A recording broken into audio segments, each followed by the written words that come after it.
हमारा तो नजर ही नहीं पड़ा था कि भैया आए हुए हैं। अभी जस्ट आए, अभी जस्ट भैया दो शब्द कुछ कही।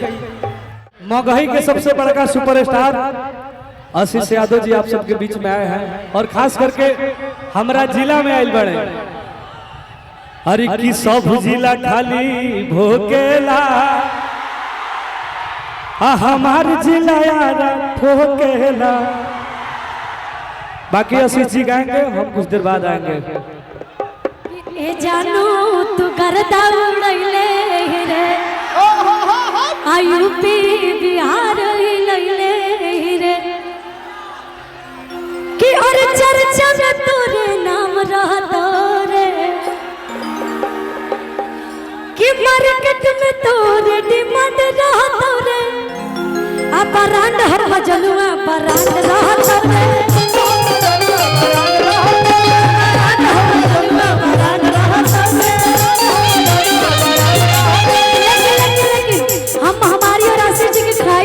बंटी भी आएंगे, वेट के लिए आएंगे, बंटी भी आएंगे।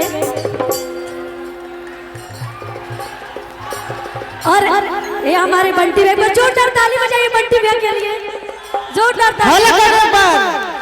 और बंटी भैया हमारे सच में दिल के भी राजा हुए और ऐसे तो राजा है, पैसा से भी राजा है, दिल के भी राजा है। ए जानू तू करता उड़ैले रे यूपी बिहार लैले रे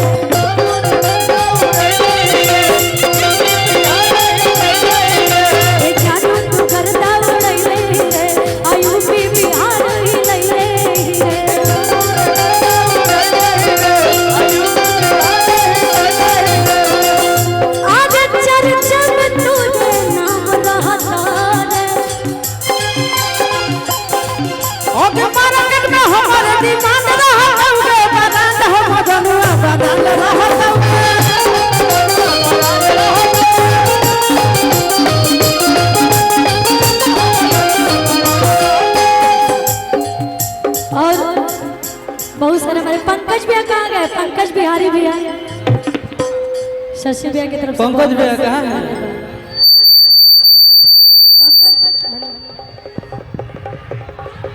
पंकज बिहारी भैया कि सही तू चारों ओर छैले रह यूपिया बिहार के हिलैले रह कि जवन बोले यो के गोली से अरे मारत चला कि राजा रंगदार तू झारत चला जिला में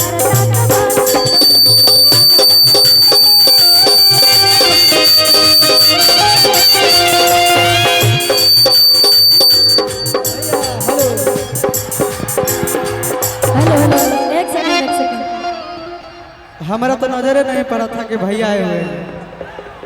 अभी जस्ट आए, अभी जस्ट। भैया दो शब्द कुछ कही।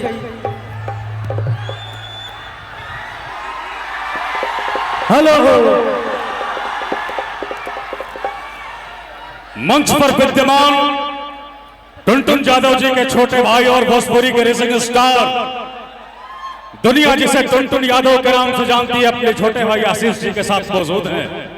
और मैं तो ब्याज जी से अनुमोदन करता हूं, क्या है तो गर्दा उड़ा दीजिए ऋषि जी दीपू रावत जी के दर पे। मगही के सबसे बड़का सुपरस्टार आशीष यादव जी आप सबके बीच में आए हैं और खास करके हमारा जिला में आयल बड़े। अरे की सब जिला खाली भोकेला हमार जिला यार ठोकेला। बाकी आशीष जी गाएंगे, हम कुछ देर बाद आएंगे। बहुत बहुत आभार, धन्यवाद। खुशी कक्कर जी गा रही हैं, भोजपुरी के सुपरस्टार गायिका।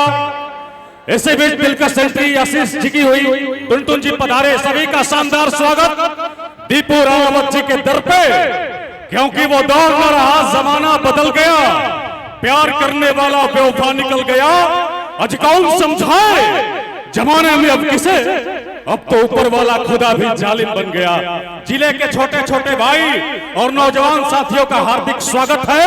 एक बार जोरदार ताली बजा दीजिए हल्ला करके। बहुत बहुत सा आभार धन्यवाद आदित्य जी आशीष कहाँ यादव हैं? आइए आइए इधर आइए।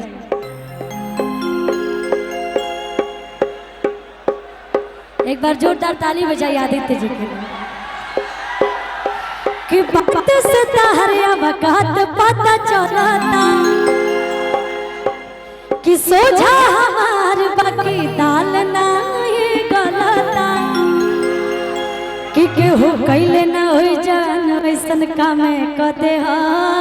हेलो काल बा सारा प्रॉपर्टी तहरा नाम कदे हा। ये हमारा और की तहरा खत जाने जिला जामे को दे हो होई बिगह के बिगह तहरा नाम को। बहुत प्यार मिल रहा है आदित्य जी को भी, आप लोग बहुत प्यार दे रहे हैं और अच्छी बात है ना कि कोई कलाकार अगर आ रहा है आप सबके बीच में अच्छी अच्छी चीजें लेके तो आप लोग उसको सपोर्ट करते तो मनोबल और बढ़ता है क्या। कि बात से तहरिया वक़्त पता चलता सोझा हमार बाकी दाल ना ही गलता कि केहू कैले ना होई जान वैसन काम कदे हो। आज हम कहो कि सारा प्रॉपर्टी तहरा नाम कदे हो कि तारा खातिर जाने जिला जामे कदे हो कहा के कहा तारा नाम कदे हो तारा खातिर जाने जिला जामे कदे हो कहा के कहा तारा नाम कदे हो। क्या बात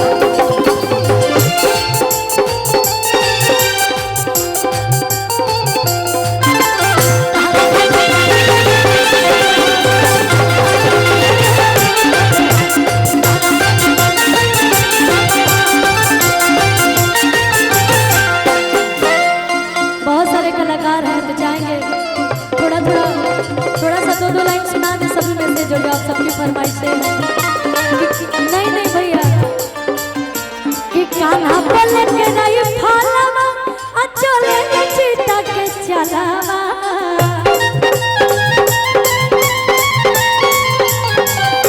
कान्हा बोले के नहीं फलवा चले चिता के चलावा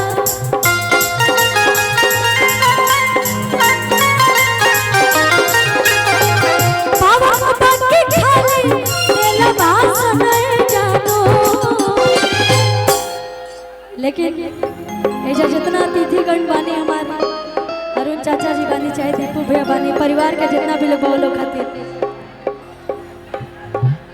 कि पवन बाकी खाली आदेला भाषण जानू चलेला जिला में हमारे शासन जानू चलेला जिला में हमारे शासन जानू अनमा दौले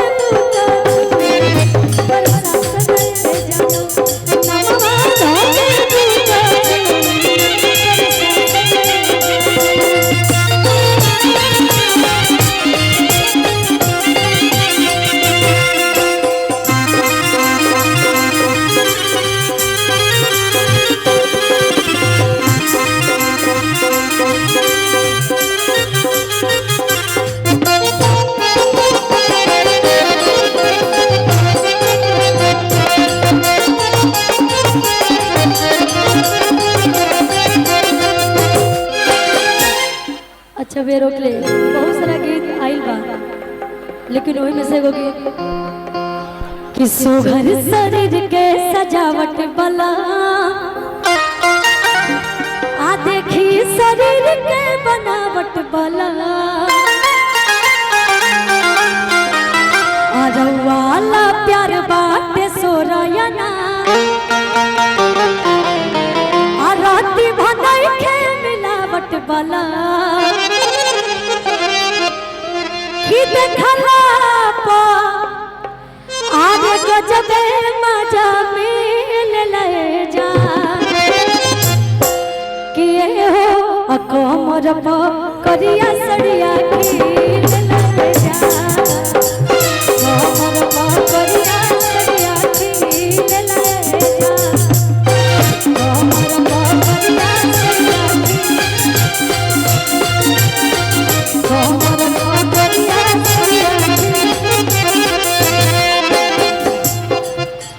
सुघर शरीर के सजावट बोला आ देखी शरीर के बनावट बोला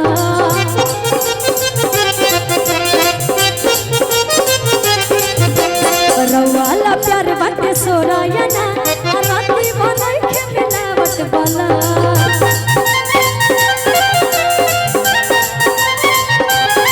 देखा ना पगल जब मजा मिल लेगा भाई का भाई क्या हुआ जी आप लोग ड्रेस पे हाथ मत लगाइए गिर उड़ जाएगा कोई तब अच्छा आओ आओ कि देखला अरे गजबे मजा मिल लेगा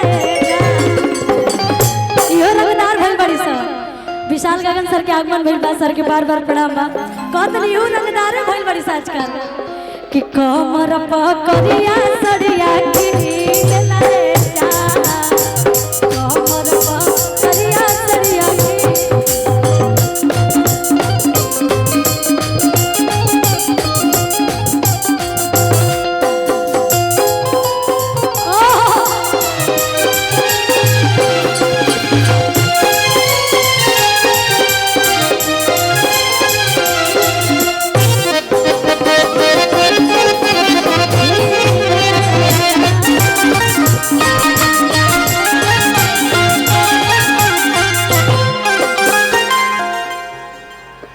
चश्मा लगा के हैंडसम लगा तारा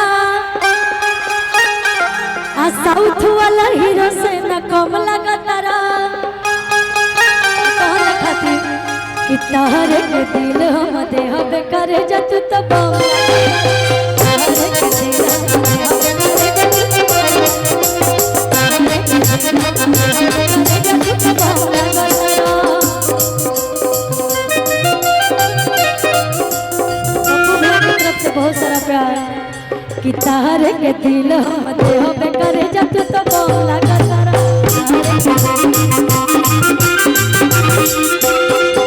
अच्छा के ऐसा भाई जा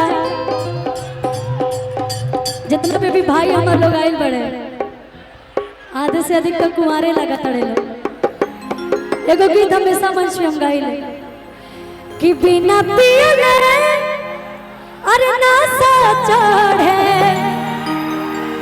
आया ऐसन दारू हिया कि बिना पिरले अरे नासा चढ़े ऐसन दारू हिया ओकरे नियन मेरा रुआ होई कि बिना मतलब के जवन लाए ओ मेहरा रुहिया